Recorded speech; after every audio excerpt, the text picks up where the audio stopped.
Hey everyone, I just got finished speaking at the CHIA Homeschool Convention here in Southern California. I did 4 workshops and it was a blast. I love encouraging homeschool moms, and I know that there were many of you at the CHIA Convention that follow me here on YouTube. Some of you even came and stopped by and said hello. So it was great connecting with you in person. If you were at the CHIA Convention, leave a comment and let me know. I'd love to connect with you and see how many of you were actually there. I thought since I am now in my hotel room, I am done speaking, I am relaxing before I get ready to head home tomorrow, I thought that I would answer a few more of your homeschool questions.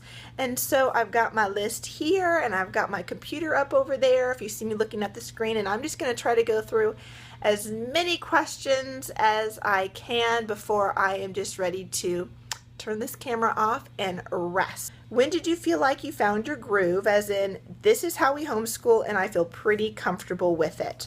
Well, I don't really know that I've ever found my groove with homeschooling. I feel like every couple years it seems like I have a system down and a groove down, and then I have to change things up because our family's always changing, the dynamics of our home are changing, kids are growing older, and so things have to be adjusted because their needs and their abilities and the things that they're learning and all of that is just changing. But I think maybe the question that you're asking more so is, when did I feel comfortable and confident in homeschooling? And I think for me, I really became comfortable with homeschooling.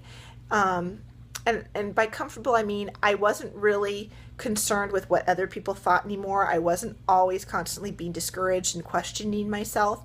I think I felt comfortable in homeschooling when I realized that homeschooling was discipleship. And I should add that I did not realize this on my own. I went to a great homeschool convention and heard some great speakers that encouraged me and really showed me and my husband that homeschooling was discipleship. It was the training of the hearts and the minds of our kids for the glory of the Lord, that training their minds was not just about academics, but it was about training their minds with academics, but also with the truth of God's word. When I realized that was what homeschooling was about, I didn't really worry about all the other stuff. I try to keep that my focus, and when that is my focus, I know that we've had a successful homeschool day. I'm okay with what we accomplished. I'm okay with how things are going if I know that I've had time to invest in discipling my kids. So that's probably when I became the most comfortable and felt like, okay, I can do this long term, and is when, I realized it's about discipleship and not just academics. All right, the next question is, do you keep records of your children's schoolwork each year? Well, I'm in California, and so by law, I do not have to keep samples of my kids' work, but I do keep samples of their work. And here's why.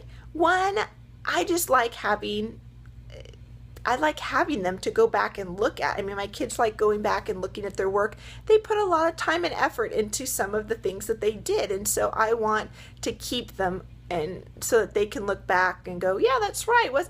Sometimes my kids will say, remember when I did that, I wrote that report, or remember when I did this or that, and I like to be able to have them have the ability to go back and look at that and just go, yeah, that's right, I did that, and have a little sense of accomplishment. And so I will take pictures of projects that they do and file that away. I have a video. I don't remember what it's called. Something about homeschool organization, how I organize my homeschool records or something like that. I will try to remember to link that down below. But that shows you how I talk about exactly what things I keep, the work that I keep, and all of that kind of stuff, and how I organize that. I also find that it's helpful to keep my children's records because it gives me kind of, it helps me on the days that I'm discouraged, or the times that I'm discouraged, to be able to go look back and go, oh yeah, we were learning something. Okay, they were doing something. We did get school done. We have made progress. So I like to keep their schoolwork for all of those reasons. All right, another question that one of you asked was, when do you start doing grammar? Is fix-it grammar expensive, and is it reproducible? I usually start formal grammar instruction in 2nd or 3rd grade, and that really depends on the child, and kind of the determining factor for that is how they are doing in reading and writing and spelling. So, and by writing I mean more like penmanship, and just writing simple sentences. So if I feel like they're reading pretty well, they're doing good in spelling, they've got that down, if they can write a sentence and understand what a sentence is, then we move into more formal grammar. So I did do Fix-It Grammar with a 2nd grader, but she was very advanced in her reading, and it was a piece of cake for her. Well, I wouldn't say it was a piece of cake, but she did really well in it. I have another child who's in 2nd grade. We did not do formal grammar. We're going to start that next year in 3rd grade. Now, in kindergarten and 1st grade and in 2nd grade, if we're not doing formal grammar, I'm still talking to my kids about, what is a complete sentence, to capitalize the beginning of a sentence, to put a period, when do you put a question mark? We talk about if they have spelling words, and there's a lot of them that are nouns. I might say, hey, these are all nouns. Nouns are, people, places, and things. And so we'll talk about it, but we don't really do a formal grammar curriculum until 2nd or 3rd grade, when I know that they have some of those other more basic language skills under their belt. Now, is Fix-It Grammar expensive? If I remember correctly, when I purchased it, it is not expensive. I think, and I could be wrong, but I think it is about $20 to get the teacher's manual. And then when you get the teacher's manual, again, if I remember correctly, you then also get access to download the student workbook for free.